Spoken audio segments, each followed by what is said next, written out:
తెలంగాణపై BJP focus చేసింది. మే 10న ప్రధాని మోదీ రాక కేవలం టూర్ మాత్రమే కాదు, వచ్చే అసెంబ్లీ ఎన్నికలకి శంఖారామం అంటున్నారు కమలనాథులు.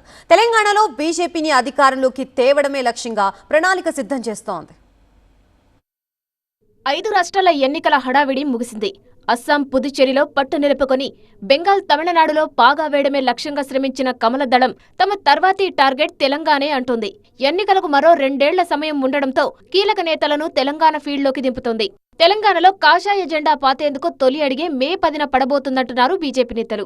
ప్రధాని మోదీ పర్యటనను టీబీజేపీ అత్యంత ప్రతిష్టాత్మకంగా తీసుకుంది. సుమారు 3 లక్షల మందితో సికింద్రాబాద్లో భారీ బహిరంగ సభకు ప్లాన్ చేస్తోంది.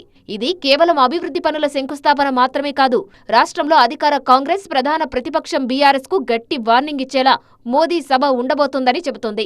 మోదీ పర్యటనతో రాష్ట్ర వ్యాప్తంగా పార్టీ క్యాడర్ను మరింత యాక్టివ్ మోడ్లోకి తీసుకురావాలని పార్టీ భావిస్తోంది.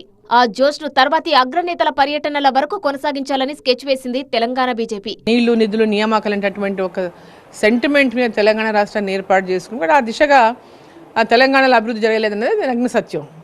ఆ తర్వాత వచ్చినటువంటి కాంగ్రెస్ పార్టీ వాళ్ళు కూడా ప్రజలకు అనేక హామీలు ఇచ్చి మోసం చేసి అధికారంలోకి వచ్చిండ్రు.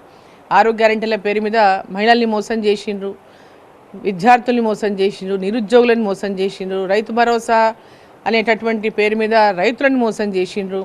ఇట్లా అన్ని వర్గాలను ఈరోజు కాంగ్రెస్ పార్టీ మోసం చేసింది. కేంద్ర ప్రభుత్వం నిధులు ఇచ్చినప్పటికీ కూడా రాష్ట్ర ప్రభుత్వం నిధులు ఇవ్వకుండా ఎన్నో పథకాలు అట్లా పెండింగ్లో ఉన్నాయి. ఇంప్లిమెంటేషన్ కూడా నోచుకోవడం లేదు. తెలంగాణపై ఢిల్లీ బీజేపీ పెద్దలు ఇప్పటికే ఒక సమగ్ర నివేదికను రెడీ చేశారు. రాష్ట్రంలో అధికార కాంగ్రెస్ వైఫల్యాలు, బీఆర్ఎస్ గ్రాఫ్ పడిపోవడం వంటి అంశాలను అనుకూలంగా మార్చుకోవాలని భావిస్తున్నారు. గ్రూప్ తగాదాలకు తావు లేకుండా నేతల మధ్య సమన్వయం పెంచడంపై దృష్టి పెట్టారు. ప్రత్యామ్నాయం కాదు, అధికారమే లక్ష్యమనే నినాదంతో క్షేత్రస్థాయిలోకి వెళ్లాలని రూట్ మ్యాప్ ఖరారు చేశారు బీజేపీ నేతలు.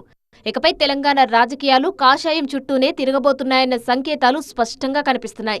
వచ్చే ఎన్నికల నాటికి పార్టీని తిరుగులేని శక్తిగా మార్చేందుకు ప్రణాళికలు సిద్ధమయ్యాయి. మోదీ టూర్ సక్సెస్ అయితే గ్రేటర్ హైదరాబాద్ మున్సిపల్ ఎన్నికలతో పాటు వచ్చే అసెంబ్లీ ఎన్నికల్లో కూడా బీజేపీకి తిరుగుండదని కమలనాథులు నమ్ముతున్నారు. మరి ఢిల్లీ పెద్దల ఫోకస్ తెలంగాణ గడ్డపై ఏ మేరకు ఫలిస్తుందో చూడాలి.